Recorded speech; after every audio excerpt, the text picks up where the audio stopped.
We have with us Gael Mitchell of Fine Gael and Patricia McKenna of the Green Party. Gael Mitchell, why should anyone vote for this treaty, since there's no way most of us can find out what it is we're voting for? Well, it's not true that most people can't find out what we're voting for. I do accept that most people will find it difficult to read the treaty. But if you try reading the Finance Act any year, let alone any...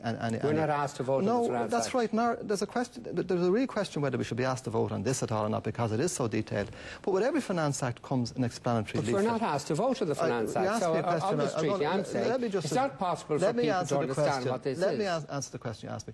Every single year in the Dáil, we vote on the finance bill. People don't understand all of the details because it's very intricate, but we have an explanatory leaflet and we raise questions and we ask for detail. In this particular referendum, there'll be a white paper, a referendum commission. The European Forum, as you've seen there, have taken their public meetings around the place. They've published a very good, readable explanation to this, as will all of the political parties and as will the European Affairs Committee. There'll be more information on this than any other political act put before the country ever. Quite simply, you're asking people to vote for something they couldn't possibly understand. You've published this document, the official journal of the European Union publishes the Lisbon Treaty, but it's published in such a way that you'd have to know all the previous treaties and have them beside you to make sense of this one. Even if we gave people... Do you agree with that, by the way? No. I don't agree with you. Which bit of that do you disagree with? I disagree with you that we cannot give people the information they need to make a decision. That was your first question.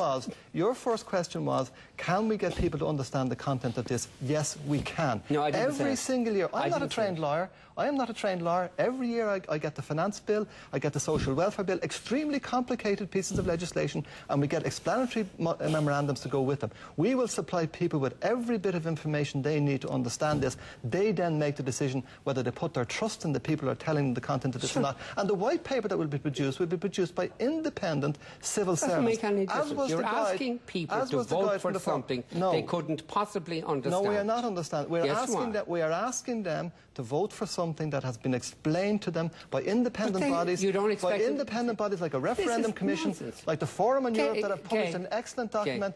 By the civil servants who publish a white paper. That's what we're asking people to vote. You're asking people to vote for something that they can't make their own independent judgment on. What you're making a case for... That's the issue. Listen, Vincent, to my reply, please. What you're making a case for is not having a referendum. I think there is a case for not having a referendum. But since we're obliged to have a referendum, we have to give the people the information they need to make a decision. Why don't you give them a treaty that they could understand? That will come in an explanatory leaflet, a white paper, and all of the documentation that is needed to explain this to people. And the politicians will take this to the people in public meetings around the country, as we have been doing. We know the most politicians are in favour.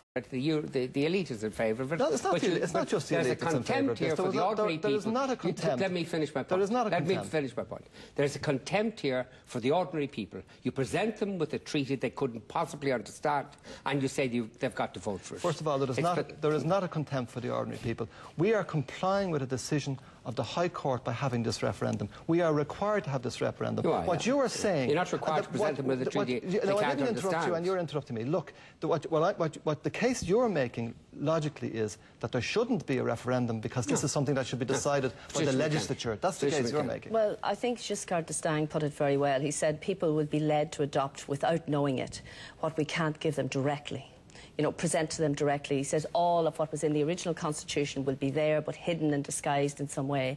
And when it comes down to it, Gay, I don't, and there are many people out there who do not want the government's interpretation or the main political establishment's interpretation of the treaty. People want to get the document, get expert legal opinion within their various different organisations and see how they interpret it. There are many different interpretations, as you can see from the film there. Different people have different views for different reasons.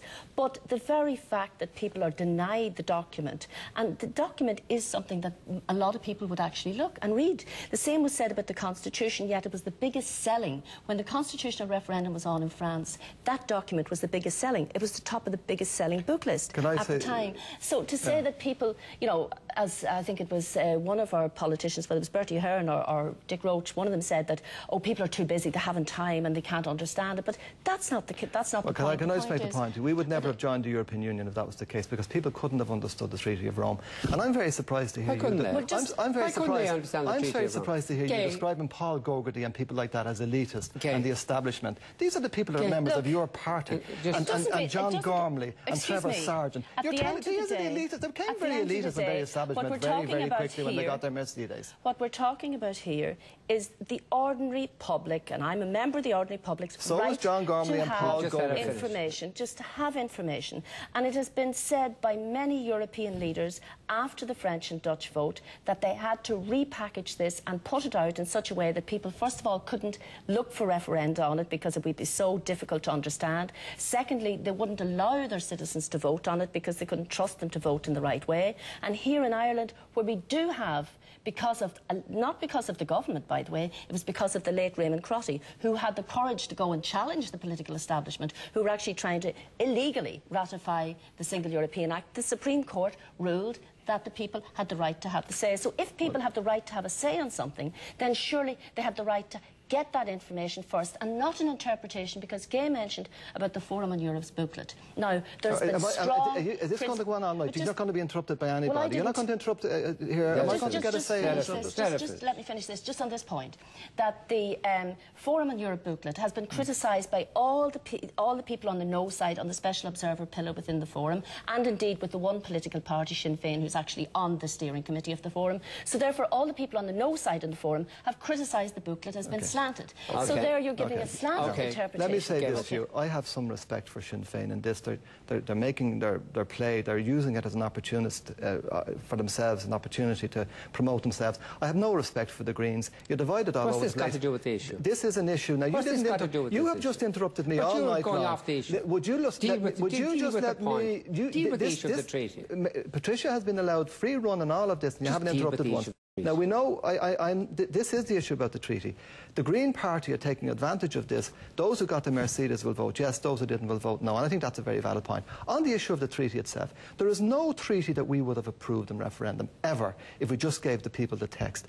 The people will be given so much information on this, and it won't be all biased. There's a referendum commission, which you know why it was set up, will be set up very shortly. There'll be a white paper to accuse the civil servants in the Department of Foreign Affairs of bias, and the white paper that they will produce will be crazy. There has been a document produced by the Forum, which is very impartial and very fair. It explains all of the contents of this. There are public meetings being held where people are allowed to put their case for and against all over the country. And I think that that is the best way, the best that we can do to try to bring a piece of technical legislation to the people, to answer their questions, to put to them the case. 26 of the 27 countries will vote yes for this. You tell me one significant reason why we should vote no for this, and tell all the other 26 that they got it wrong. Right. First of all, on the Referendum Commission. The Referendum Commission no longer has the right or the role to give out the yes and no arguments, nor does it have the role of sponsoring and fostering debate on the issue. Now, if there was one thing, and you're complaining about the Green Party, I would ask Fine Gael and Labour, being on the opposition, to put forward some proposal to reinstate the role of the Referendum Commission to be able to inform the public in a balanced way, because, yes, you're right, people on both sides would put their own sort of spin on it, but the Referendum Commission was indeed an independent body that solicited arguments from both sides and put forward the legitimate legal arguments that were relevant to the issue. And I would say that's one of the things, regardless of which side you're on, that people could support in the interest of democracy. On the other issue, the question you asked about, you know, what good reasons why you shouldn't support this treaty. It was said there, and it was interesting, I think it was Declan Ganley said about how the voting strength within the Council of Ministers, considering all of the powers that's been given over to the Commission and the loss of Ireland's right to block something, in other words, the veto, and then taking into account this voting strength, where we go down, more than half our vote, and the big countries like Germany more than double their vote. But what was interesting was the guy from IBEC actually said, oh, well, this isn't going to happen until 2014. To a certain extent saying, first of all, he said he was wrong, and then he says, but it's not going to happen to 2014. So there are legitimate arguments. But isn't it fair? I that don't we think... have a vastly disproportionate say on European legislation. If you're a Democrat, you should be against even the scale of the input we have. Well, I don't think so, because if, for example, we're an equal member state within the European Union, that was one of the arguments all along in relation to the EU and how it functions. Population doesn't matter? No, but that they did argue that every member state would have a certain equality, you know, that one wouldn't sort of population forge ahead, doesn't matter, whatever. does it not? Well, population 4 does to a million certain Irish extent. people should have the same clout as 80 million Germans. Take Is that the European Parliament representation. The small countries like Luxembourg and that far outweigh their support there. They have 6 members for the population. But the other thing is, and this is the important thing... Gael Mitchell is the final word. He had the first word, and he'll complain if he doesn't have the final word. On this issue, can I say to you, the norm for making decisions in the institutions is consensus.